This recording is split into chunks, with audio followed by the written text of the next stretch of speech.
The Flow Sports Radio.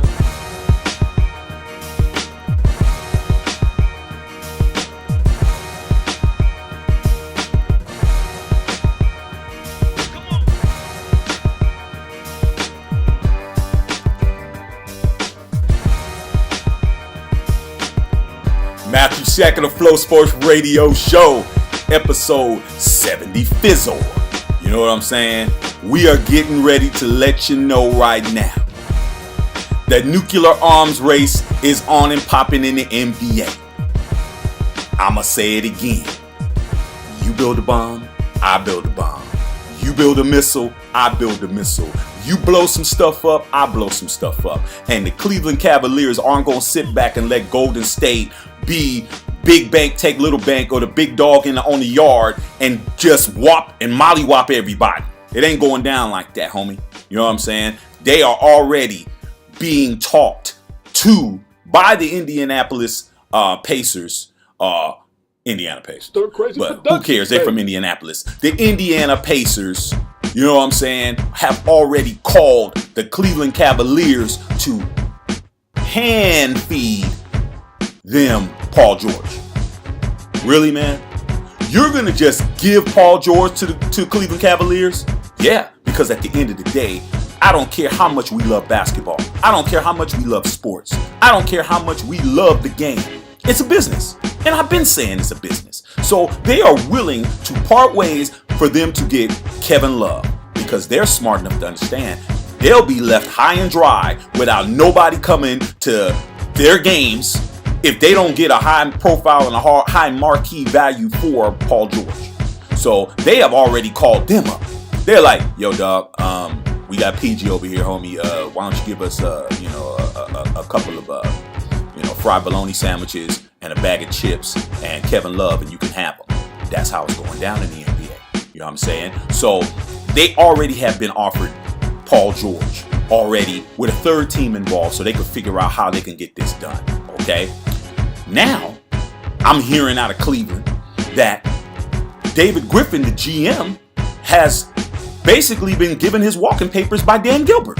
You know what I'm saying? And what does that mean as far as what everyone's talking about, the LeBron James is a GM, LeBron James this, LeBron James that? Man, you bronze genders, y'all kill me, man. All y'all do is try to find a way to talk about one man in the NBA like he's the only person that's playing in the game. I can't stand y'all, man. But anyway, as I was saying, bottom line is that Dan Gilbert is doing exactly what Dan Gilbert does. Now, if you are really to be thinking about it, you know what I'm saying, you'll understand why LeBron left in the first place. Because Dan Gilbert is not the kind of owner who really cares about anything. You know what I'm saying? He didn't even consult with LeBron James about this. You're supposed to tell your best player what you got going on. You know what I'm saying? This is kind of like the same stuff that was going on with Kobe Bryant, for you Kobe heads out there.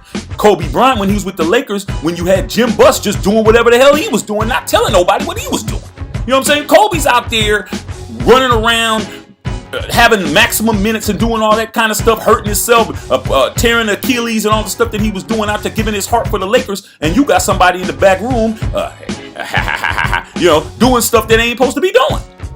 Okay, so that's the first thing.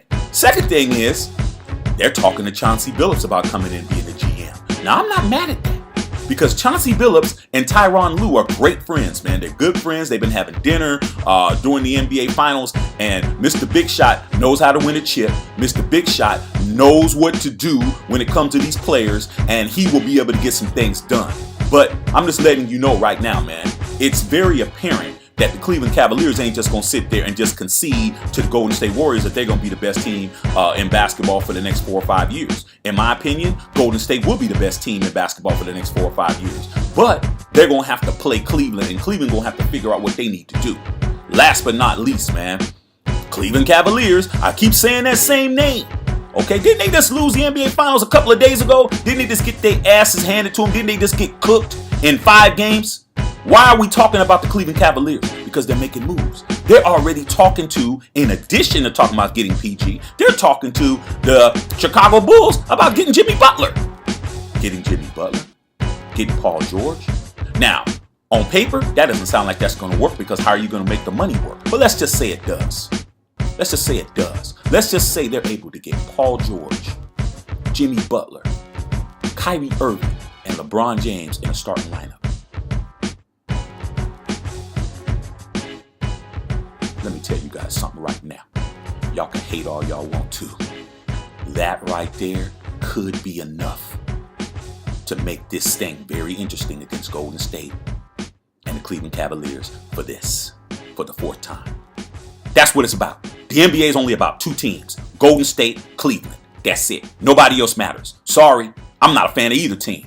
So my team definitely don't mean nothing. And if you want to know about that, go back to last show. But at the end of the day, that's all that matters. Two teams, Golden State, Cleveland. That's it. Okay? Kevin Durant just said he's going to restructure his contract, take $4 million less, so he can make sure that Andre Iguodala is going to be on the team. That's great.